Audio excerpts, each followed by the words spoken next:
Shalom teman-teman yang dikasih Tuhan, bertemu kembali dengan saya Kersogo di channel ini. Bagaimana kabar kita semuanya? Semoga kita semua tetap sehat-sehat saja. Amin. Di kesempatan ini saya akan memperlihatkan satu cuplikan video dari Habib Rizik. Setelah itu saya akan memberikan tanggapan saya sebagai seorang hamba Tuhan, sebagai seorang apologet Kristen, dan akan saya jawab menurut apa yang diajarkan oleh Alkitab. Karena apa yang disampaikan oleh Habib Rizik ini sangat bertentangan dengan iman kekristenan. Seperti apa cuplikan videonya? Mari kita dengarkan bersama-sama. Ya Allah, jika ada di antara umat Islam yang ada di Jakarta ini yang sudah dinasihati ulama agar jangan memilih pemimpin kafir, tapi dia tetap bandel, ya Allah. Dia ingin melawan Engkau, dia ingin melawan daripada fatwa ulamanya, ya Allah. Dia sengaja memilih orang kafir sebagai pemimpin. Dia ingin bikin susah daripada hamba-hambamu, ya Allah. Maka bikin susah hidupnya, seretkan rezekinya, jangan berkahi nafkahnya, jangan sembuhkan penyakitnya. Biar dapat penyakit yang belum ada obatnya, biar susah jalan hidupnya, biar dipecat dari tempat kerjaannya, biar hidupnya tidak bahagia, dan dapat anak keturunan yang solihin dan solehat. Hidupnya hancur-hancuran, nggak ada berkah, susah tiap hari, sedih tiap hari, kecuali kalau dia bertobat kepada Engkau, ya Allah. Ya, itulah cuplikan video yang barusan kita dengarkan ya. Doanya itu mengerikan sekali. Sebetulnya video ini sepertinya tahun 2017 ketika ada pemilihan pilgub ya di DKI Jakarta. Dari isi doa yang kita sudah dengarkan dari Habib Rizik ini banyak sekali yang disampaikan, baik soal supaya tidak diberkahi, supaya jalan hidupnya susah, supaya dia sakit-sakitan, tidak sembuh, bikin susah, tidak mendapat keturunan, punya keturunan tapi yang rusak, dan lain sebagainya. Itulah doa yang disampaikan oleh Habib Rizik. Sebetulnya intinya adalah supaya orang-orang pada waktu itu tidak memilih pemimpin yang tidak seagama dengan mereka.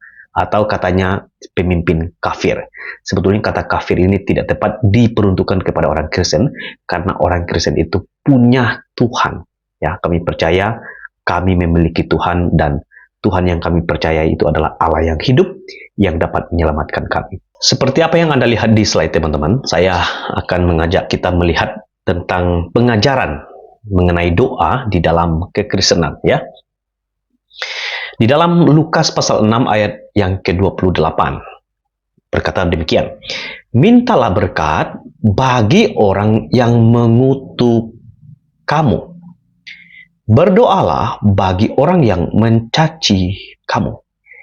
Di dalam Lukas pasal 6 ayat 28 ini, firman Tuhan mengatakan mintalah berkat bagi orang yang mengutuk kamu.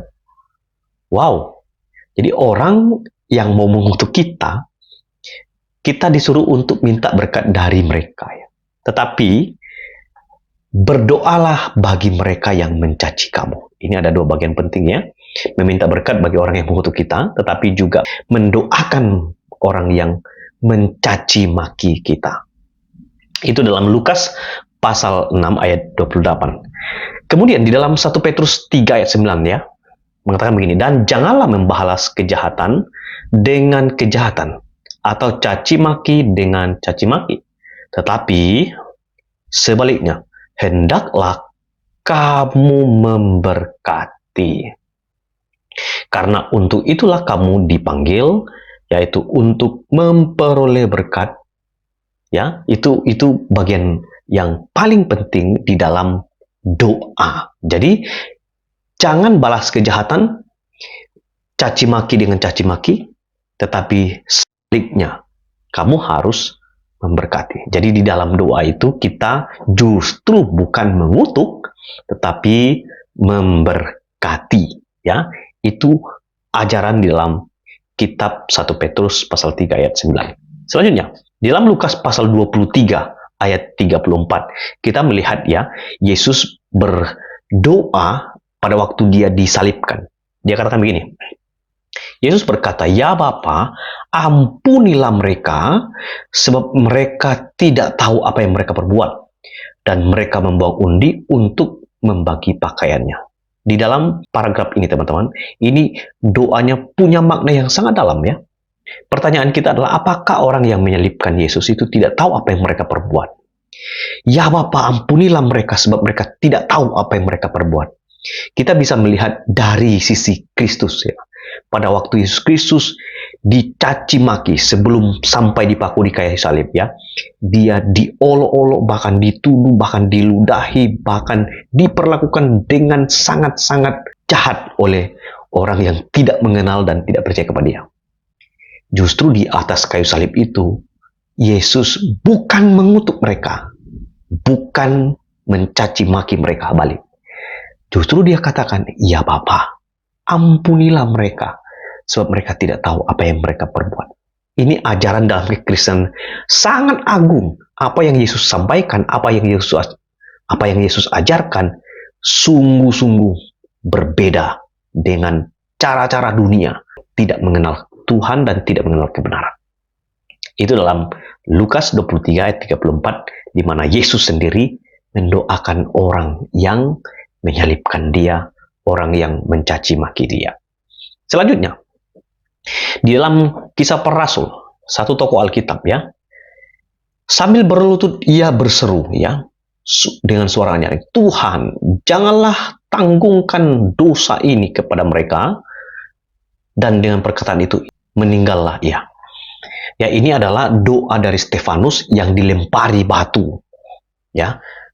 Dan doa di akhir hidupnya adalah, Tuhan, jangan tanggungkan dosa ini kepada mereka.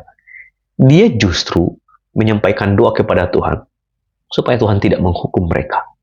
Dan pada waktu dia menyampaikan doa itu, maka dia meninggal. Ini adalah Stefanus. Dan itu diikuti oleh Rasul Paulus ketika dia juga mengajarkan mengenai doa di dalam 1 Korintus ya, pasal 4 ayat 12 dan 13. Kalau kami dimaki, kami memberkati. Kalau kami dianiaya, kami sabar. Kalau kami difitnah, kami tetap menjawab dengan ramah. Kami telah menjadi sama dengan sampah dunia, sama dengan kotoran dari segala sesuatu sampai pada saat ini. Jadi Paulus memposisikan diri pada waktu dia dimaki, dia katakan, kami memberkati. Pada waktu kami dianiaya, kami belajar untuk sabar. Kami difitnah, kami tetap menjawab dengan ramah. Ya, kami telah menjadi sampah sampai dengan saat ini. Perhatikan baik-baik betapa jauh berbeda dari doa yang disampaikan oleh ulama Habib Rizik.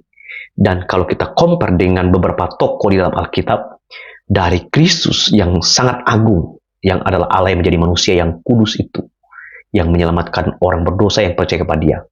Dia melepaskan pengampunan kepada mereka, kepada manusia yang berdosa yang menyalibkan Dia.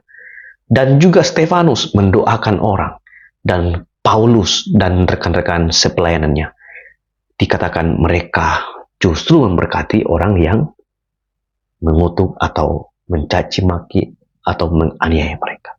Jadi dari video yang sudah kita perlihatkan di awal, memperlihatkan ada perbedaan yang sangat jauh antara apa yang diajarkan oleh ulama tadi dengan apa yang diajarkan oleh Alkitab kita. Kita bersyukur karena kita menjadi orang Kristen yang memiliki pengajaran yang sangat agung. Tuhan memberkati kita semua. Sampai ketemu di video selanjutnya. Shalom.